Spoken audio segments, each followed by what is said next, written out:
آپ کو پتہ ہے دکھ کس کو کہتے ہیں؟ دکھ کی تعریف درویش یہ کرتے ہیں کہ ہماری مرضی اور ہے اور رب کا ارادہ کرم اور ہے، اس کا نام دکھ ہے۔ سکھ کیا ہے کہ ہماری بھی وہی مرضی ہے جو ہمارے رب کی مرضی ہے۔ اگر مالک کریم کا ارادہ کرم یہ ہے کہ لاکھوں کروڑوں مل جائیں تو الحمدللہ، اور اگر اس کا ارادہ کرم یہ ہے کہ ایک وقت روٹی ملے ایک وقت فاقہ ہو تو الحمدللہ۔ اللہ کے فیصلوں پر راضی رہنا۔ ڈھیر سارے لوگ دنیا میں ملتے ہیں جو کہتے ہیں جی مجھے یہ پریشانی ہے، میں سب طبیبوں حکیموں کے پاس گیا، پھر میں آستانوں درباروں مزاروں پہ بھی حاضر ہوا، اس کے بعد میں نے بڑے بڑے دانشوروں سے مشاورت کی، لیکن میرا یہ مسئلہ حل نہیں ہوتا۔ تو کیا ہوتا ہے پھر وہ انزائٹی کا، ڈپریشن کا، ٹینشن کا، ذہنی تناؤ کا شکار ہونے لگتے ہیں۔ یاد رکھیے گا کہ اگر سارے ڈاکٹروں، طبیبوں، حکیموں، دعاؤں، التجاؤں کے بعد بھی مسئلہ حل نہیں نہ ہو رہا، تو پھر معنی یہ ہے کہ رب کی رضا یہی ہے کہ جو کرم سے اس نے فیصلہ کر دیا ہم بھی اس فیصلے پہ راضی ہو جائیں۔ بے چینی اور اضطراب یہ ہے کہ اللہ کا فیصلہ کچھ اور ہے اور ہماری جد و جہد کچھ اور ہے، اس سے ذہنی اضطراب اور تناؤ پیدا ہوتا ہے، اس سے طبیعتیں بے چین اور بے قرار ہوتی ہیں۔ امام علی مقام رضی اللہ تعالیٰ عنہ کی زندگی یہ ہے، اس کو سمجھیے گا کہ جس طرح قرآن مجید نے حضرت یوسف علیہ السلام کے واقعہ کو احسن القصص کہا ہے نا، قصوں میں سے سونا قصہ، خوبصورت داستان جناب یوسف کی، اور داستان یہ ہے کہ کبھی وہ باپ کے سب سے زیادہ لاڈلے ہیں اور کبھی وہ جناب یوسف علیہ السلام کنویں کی زینت بن گئے، کبھی ان کے قریب گرم ہوا بھی نہیں آتی اور کبھی ان کے چہرے پر تماچے پڑتے ہیں۔ پھر وہ کنویں سے نکلتے ہیں تو ایک اور تکلیف سہتے ہیں کہ انہیں بازار میں بیچا جاتا ہے۔ پھر وہ اللہ کی فضل سے اور اس کی توفیق سے ایسی جگہ چلے جاتے ہیں جہاں انہیں شہزادہ بنا کے رکھا جاتا ہے۔ کچھ زندگی بڑی آسودگی اور آسانی کی طرف بڑھنے لگتی ہے کہ پھر ایک فیصلہ کرم ہوتا ہے کہ جناب یوسف کو جیل میں جانا ہے، تو وہ کسی جگہ شکوہ نہیں کرتے، وہ کنویں میں جاتے ہیں تو پھر بھی اللہ کی رضا پہ راضی ہیں، وہ شہزادے بنتے ہیں تو پھر بھی اللہ کی رضا پہ راضی، وہ دوبارہ جیل میں ڈال دیے جاتے ہیں تو پھر بھی اللہ کی رضا پہ راضی ہیں۔ پھر اللہ کا فیصلہ ہوتا ہے کہ جس ملک کے وہ قیدی تھے نا، رب اسی ملک کا انہیں بادشاہ بنا دیتا ہے۔ یہ انسانی زندگی کا ایک دستور ہے کہ آپ کو دکھ بھی آئیں گے، سکھ بھی آئیں گے، آزمائشیں بھی آئیں گی، تکلیفیں بھی آئیں گی، لیکن سکھوں کا معاملہ تو ہم بڑے لطف کے ساتھ اور ذائقے کے ساتھ گزارتے ہیں، دکھوں کی باری آتی ہے تو شدید اضطراب کا شکار ہو جاتے ہیں۔ بالکل یہی زندگی جناب امام حسین رضی اللہ تعالیٰ عنہ، آپ کبھی خوبصورت پہلوؤں پر غور کریں نا کہ امام علی مقام وہ ہیں کہ کبھی وہ سجدے کی حالت میں نانا کے کندھوں پہ ہیں اور کبھی حضور گلی سے گزر رہے ہیں تو حسنین نانا کے کندھوں پہ ہیں۔ کبھی کیفیت یہ ہے جناب امام علی مقام رضی اللہ تعالیٰ عنہ کی کہ وہ اپنی والدہ کے مقدس کاشانہ نور میں خاتون جنت کی گود میں کھیل رہے ہیں، کبھی مولا علی شیر خدا رضی اللہ تعالیٰ عنہ کی مقدس باہوں میں جھول رہے ہیں۔ یہ سارے نظارے انہوں نے دیکھے، لیکن پھر وہی حسین ابن علی تھے جنہوں نے کربلا کا خشک میدان بھی دیکھا، جنہوں نے وہ چٹیل پہاڑ بھی دیکھے، حق کے رستے میں اپنی اولاد کا قربان ہونا بھی دیکھا۔ کسی جگہ شکوہ نہیں کرتے، بلکہ وہ کہتے ہیں جس حال میں میرا رب رکھے میں اسی حال میں راضی ہوں۔ ہمارے ہاں یہ ہوتا ہے کہ ہم سکھوں کو تو یاد ہی نہیں رکھتے، ہمیں صرف تکلیفیں یاد رہتی ہیں، صرف آزمائشوں کو یاد رکھتے ہیں، مثبت پہلوؤں کو نہیں سوچتے۔ کوئی بھی کام آپ ہوتا ہوا دیکھ لیں گھر میں، خاندان میں، قبیلے میں، تو اس کے جو خوبصورت، معنی خیز، پروقار، اچھے پہلو ان پر غور نہیں کریں گے۔ وہ ایک جگہ ایک پنچایت تھی، وہاں کسی خاتون نے شکوہ کیا کہ میرے خاوند نے مجھے یہ تکلیف دی ہے، یہ آزمائش میں مجھے مبتلا کیا ہے، یہاں یہاں سخت سست کہا ہے۔ تو ایک دانشور بزرگ بیٹھے تھے، تو لوگ کہتے ہیں کہ ان بزرگوں نے کہا بیٹا شادی کو کتنا عرصہ بیت گیا؟ تو اس نے کہا میری شادی کو 18 سال ہو گئے۔ تو اس نے کہا یہ جو تم لڑائی فساد جھگڑا دنگا پریشانی بتا رہے ہو یہ تو ایک دن کا ہے، باقی 18 سالوں کی بھی بات بتاؤ نا۔ تم نے ایک دن کا جھگڑا تو یاد رکھا اور اس ایک دن کے جھگڑے کے نتیجے میں آنے والی تکلیف کو بھی تم نے یاد رکھا، لیکن وہ جو 18 سال تمہارے اپنے شوہر کے ساتھ سکھی گزر گئے ان کا بھی تو تذکرہ کرو۔ تو کچھ دیر کی خاموشی کے بعد اللہ نے اس خاتون کے دل میں ٹھنڈک پیدا کی اور وہ کہنے لگی میرے شکوے دور ہو گئے ہیں، اب میں انشاءاللہ کوشش کروں گی کبھی دوبارہ اپنے شوہر کی شکایت نہ کروں۔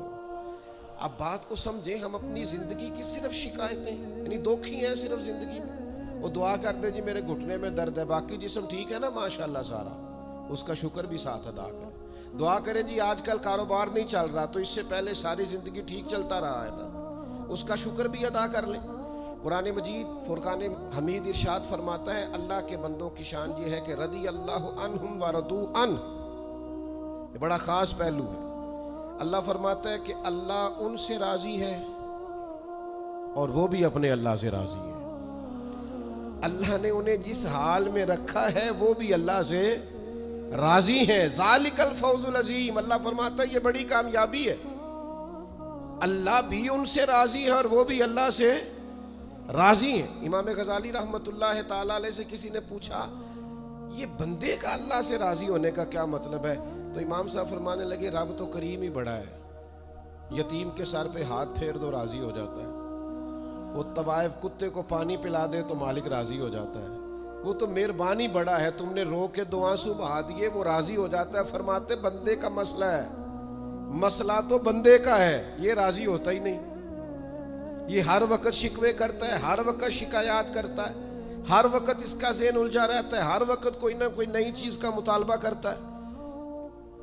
نبی رحمت نور مجسم شفیع معظم صلی اللہ تعالی علیہ وسلم ارشاد فرماتے ہیں تم نہ اللہ کے دیے ہوئے تھوڑے رزق سے راضی ہو جاؤ وہ بھی تمہاری تھوڑی عبادت سے راضی ہو جائے گا۔ لیکن ہمارا حال یہ ہے کہ ہمیں سب کچھ چاہیے اور نتیجے میں اگر کوئی خدمت کرنی پڑے، کوئی ڈیوٹی کرنی پڑے، کوئی کام کرنا پڑے تو اس کے لیے ہم تیار نہیں ہوتے۔ عزیز بھائیوں سمجھیے گا، غور فرمائیے گا، توجہ کیجیے گا اس بات پر کہ ہمیں ہر حال میں اپنے رب سے راضی رہنا۔ آزمائش آ جاتی ہے، دکھ آ جاتے ہیں، محنت پوری کریں، جد و جہد پوری کریں، جو کام آپ کرنے جا رہے ہیں اس کے لیے جتنے ضروری اسباب ہیں وہ جمع سارے کریں، لیکن نتیجہ اللہ پہ چھوڑ دیں، رزلٹ اپنی مرضی کا نہ مانگیں۔ یہ عقیدہ توحید یہ ہے کہ نتیجہ جو رب ہمارے لیے نکالے وہ نتیجہ ہمیں قبول ہونا چاہیے۔ درویش نے ایک جملے میں بات ختم کر دی، وہ کہتے ہیں دکھ قبول محمد بخشا، بس راضی رہن پیارے۔ اگر پیارے راضی ہیں دکھ دینے میں تو پھر ہمیں یہ دکھ قبول ہے اور کئی دفعہ قبول ہے۔ تو اپنی طبیعت کے اندر یہ مقام تسلیم و رضا لائیں، ہر وقت اپنے رب سے راضی رہیں۔ صحیح مسلم شریف میں حضرت عمر فاروق رضی اللہ تعالیٰ عنہ کا ایک جملہ بڑا خوبصورت ہے اور حضور اس کو سن کے بڑے راضی ہوئے، صحیح مسلم میں موجود ہے۔ حضرت عمر نے ایک موقع پر جب سرور کائنات علیہ السلام کو تھوڑا ناراض دیکھا، حضور کے چہرے پر کچھ آثار ناراضگی دیکھے، تو جناب عمر نے ایک جملہ کہا تھا جو بڑا حسین ہے اور کتب احادیث میں چمکتا ہے۔ حضرت عمر نے وہ بات کہی تو حضور کی ناراضگی خوشی میں بدل گئی، نبی پاک علیہ السلام کے چہرے پر جو آثار ناراضگی تھے وہ خوشی کے تصورات میں بدل گئے۔ حضرت عمر عرض کرنے لگے رضیت باللہ ربا وبالاسلام دینا وبسیدنا ومولانا محمد نبی و رسولا۔ حضرت عمر نے حضور کو ناراض دیکھا تو کہنے لگے یا رسول اللہ، ہم اللہ کے رب ہونے پہ راضی ہیں، اسلام کے دین ہونے پہ راضی ہیں، اور اللہ نے آپ کو ہمارا نبی اور رسول بنایا، ہم اس بات پر بڑے راضی ہیں۔ ہم راضی ہیں کہ اللہ ہمارا رب ہے، اسلام ہمارا دین ہے، اور محمد صلی اللہ علیہ وسلم ہمارے نبی اور رسول ہیں، بڑے راضی ہیں۔ بس یہ رضا والا جملہ کہا تو اللہ کے رسول خوش ہو گئے۔ تو اللہ سے راضی رہیں، آپ کے تصورات میں شکوے پیدا نہ ہو، شکایتیں نہ ہو، الجھے نہیں۔ اور بہت سارے لوگ ایسے جن کا خیال ہے میری بڑی شان ہے تو میرے اوپر مشکلات کیوں آتی ہیں۔ دوست اکثر کہتے ہیں جی میں صدقہ بھی دیتا ہوں، نمازیں بھی پڑھتا ہوں، دل کسی کا نہ دکھے اس کے لیے بھی پوری کوشش کرتا ہوں، میرا زندگی کا مزاج یہ ہے کہ میں کوشش کرتا ہوں کہ کسی کو میرے لہجے سے، انداز سے، اٹھنے بیٹھنے سے اذیت نہ پہنچے، لیکن پھر بھی مجھے مصائب آتے ہیں۔ ہم انہیں کہتے ہیں آپ عبادت کریں، مہربانی فرمائیں، تجارت تو نہ کریں۔ آپ کی رائے یہ ہے کہ میں نے صدقہ دے دیا مصیبت کوئی نہ آئے، میں نے نماز پڑھ لی مشقت کوئی نہ آئے۔ تو قانون قدرت یہ ہے کہ حضور علیہ الصلوۃ والسلام فرماتے ہیں سب سے زیادہ تکلیفیں آتی انبیاء پہ ہیں، اور حضور فرماتے ہیں میں اللہ کا لاڈلا محبوب ہوں، میرے اوپر سب سے زیادہ تکلیفیں آئیں۔ یہ آپ اللہ کی رضا پہ راضی رہیں کہ تو دیکھیں آپ کے مزاج میں کمال بردباری پیدا ہو جائے گی، ایک ٹھہراؤ آئے گا۔ یہ دوست انتظامات کر رہے ہوتے ہیں نا پروگراموں کے، اجتماعات کے، محافل کے، تو میں ایک ہی بات سب سے کرتا ہوں، میں کہتا ہوں آپ نے نا بردبار رہنا ہے، آپ نے تحمل سے رہنا ہے۔ ہم دیہاتی لوگ ہیں تو ہمارے ہاں شادیاں ہوتی تھی نا، تو شادیوں پہ رشتہ دار کٹھے ہوتے تھے، تو صرف یہ فکر نہیں ہوتی تھی کہ کھانا پورا ہو جائے، صرف اتنی فکر نہیں ہوتی تھی کہ ان کے سونے کا انتظام ہو جائے، ایک فکر اور بھی ہوتی تھی کہ بندے بڑے کٹھے ہوئے ہیں، سارے برادری کٹھی ہوئی ہے، کتے لڑ نہ پہن آپس میں۔ ہمارے ہاں نا چڑھانے والے زیادہ خطرناک نہیں ہوتے، چڑھنے والے زیادہ خطرناک ہوتے ہیں، جو ذرا سی بات پہ غصے میں آ جائیں، ذرا سی بات پہ چڑھ جائیں، کہیں سکون ہی نہیں، ٹھہراؤ ہی نہیں زندگی میں۔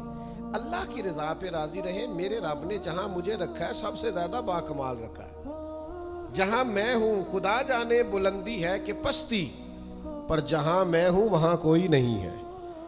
آپ اپنے رب کی رضا پہ راضی رہیں کہ میری جہاں ڈیوٹی ہے، کیا ہی بات ہے، میری جہاں ڈیوٹی، حضرت صدیق اکبر کو امیر المومنین بنایا گیا، لیکن جناب بلال حبشی کے پاس مدینے والے محبوب کے مہمانوں کی ذمہ داریاں تھیں، مسجد نبوی کی کنجیاں تھیں۔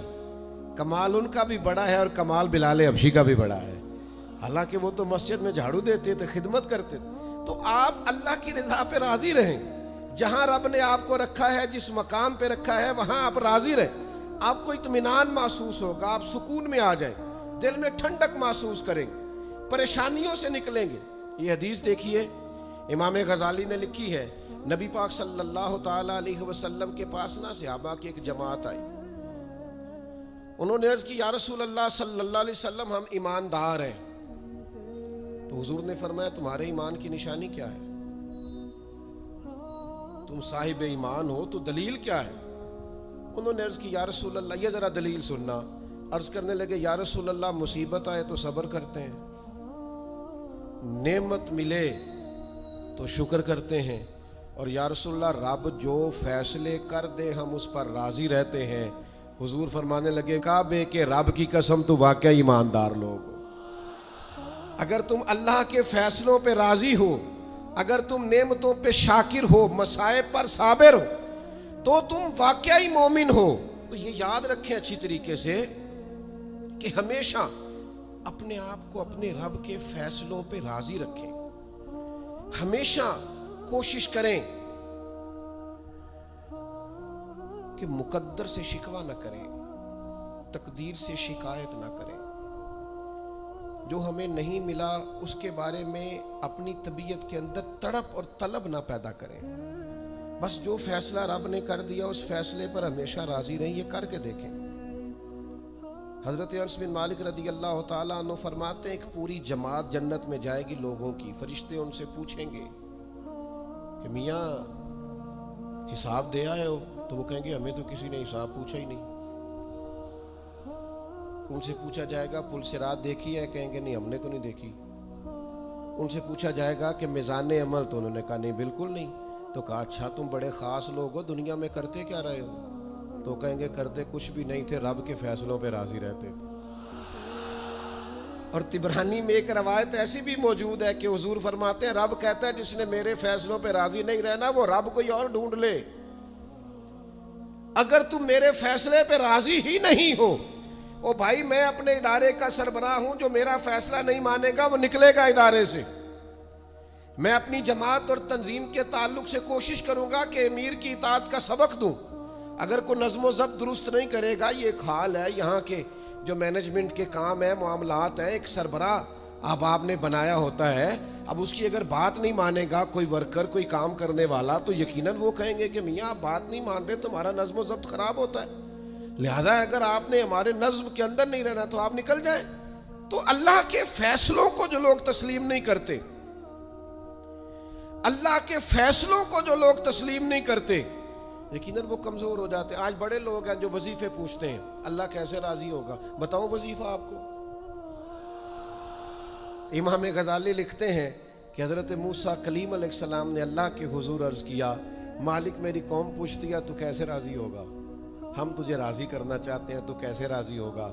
تو حضرت موسیٰ علیہ السلام سے رب کریم نے فرمایا، ان سے جا کے کہہ دو کہ مجھ سے راضی ہو جائے، میں بھی ان سے راضی ہو جاؤں گا۔